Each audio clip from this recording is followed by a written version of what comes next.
The suitcase glided smoothly over the hardwood floor, its wheels producing a gentle hum, while her heels clicked in a harmonious cadence.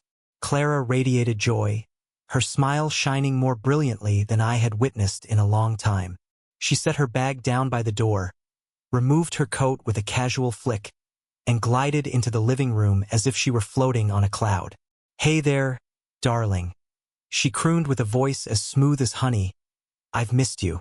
I placed the mug of coffee I had been savoring for most of the afternoon down on the table. The envelope rested on the coffee table before me, its sharp edges and subtle aroma of paper permeating the stillness of the room.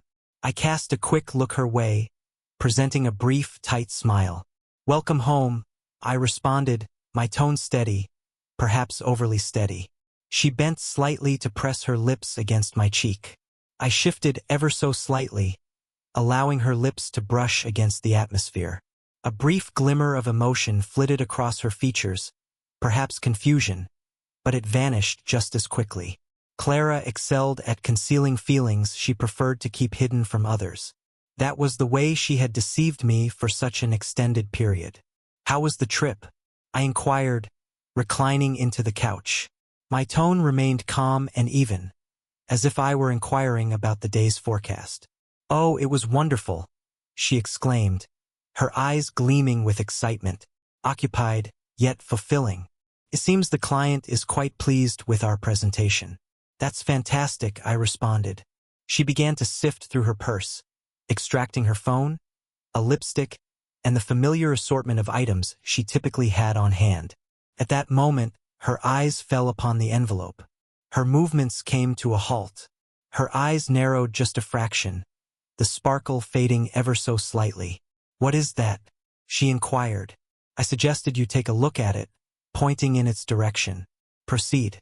Her fingers lingered above the envelope for a brief moment before she finally grasped it. She looked my way, her smile firmly in place, yet it no longer illuminated her eyes.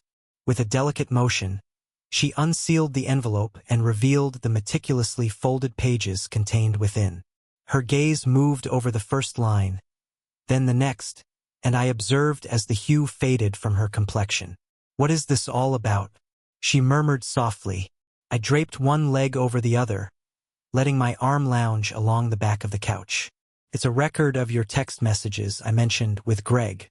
She jerked her head up, her eyes filled with alarm. "I'm not quite sure I understand what you're saying." "Do not underestimate my intelligence, Clara," I stated, my tone finally becoming more pointed. "I understand. I'm aware of the hotel, the weekend getaways, and the corporate dinners. I possess all knowledge." She parted her lips, only to seal them once more. Her hands shook slightly as she grasped the papers tightly. "How did you?" she faltered. "It's irrelevant how," I stated. "What truly counts is that it's finished." "Again," she said, her voice trembling. "What are you referring to?" I loomed above her, gazing down with an imposing presence. "Enough, Clara. This union, this facade, everything about it. For months, perhaps even longer, you've been deceiving me. I've shown patience and kindness, and this is the response I receive?" Her lips trembled, her eyes brimmed with tears, yet I felt no compassion. "Not any longer. James, I implore you," she pleaded. "Let's delve into this topic. Allow me to clarify." "Clarify," I remarked with a touch of sardonic amusement. "What is there that you could possibly clarify, Clara? That you experienced a sense of neglect? That you required some recognition?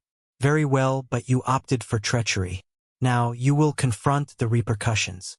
Her tears started to flow genuinely now, yet I averted my gaze, making my way to the kitchen. "Would you like something to drink?"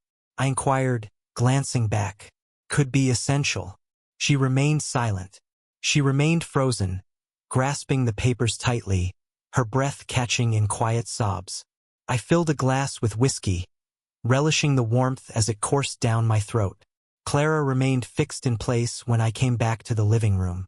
"You don't have to do this," she said at last, her voice quivering. "Indeed, Ido," he responded. I placed the whiskey aside and reached for another envelope resting on the coffee table. "Clara," I've been quite engaged during your time away. I passed her the second envelope. This document included divorce papers. No, she whispered, shaking her head gently. Surely this can't be what you mean. I have never expressed anything with greater sincerity, I declared. Everything is arranged perfectly. The property is set to be sold, with the earnings divided accordingly. The car belongs to you now, and I've taken my name off the title. Your belongings have been organized for packing and will be sent to your sister's residence. James, please, she pleaded, her hand grasping for my arm. We can navigate this together. We could consider attending counseling sessions. I am willing to do whatever it takes. I yanked my arm back, my expression stern. Is there anything at all?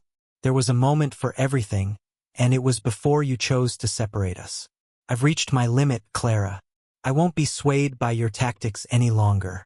Her shoulders drooped, and she collapsed onto the couch, hiding her face in her hands.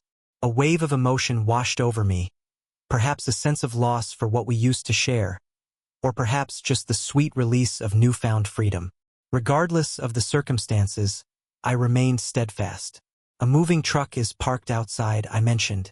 The driver will be ready to assist you as you gather everything you require this evening. The remainder will arrive tomorrow. And Clara? She glanced upward, her mascara running down her cheeks. Do not reach out to me again, I have made myself clear. Farewell. I took my keys and stepped outside, leaving her amidst the wreckage of her own creation. The air outside was invigorating and brisk, infused with the subtle aroma of impending rain. After what felt like an eternity, I finally experienced the sensation of being able to breathe freely. The journey in the car unfolded in silence, with only the gentle hum of the engine breaking the stillness. I made my way to the beach, finding a spot to park close to the shore before stepping out onto the warm sand. The sun dipped below the horizon, enveloping the landscape in a warm embrace of golden and crimson shades. It was stunning, serene, the sort of tranquility I had longed for. As the waves gently caressed my feet, I allowed the memories of Clara to drift away with them. Amidst the anguish, a glimmer of hope persisted. Yearn for a tomorrow free from deception and treachery. The radiance she once carried upon her return had faded, and for the first time, I sensed that I was the one genuinely illuminating the space around me.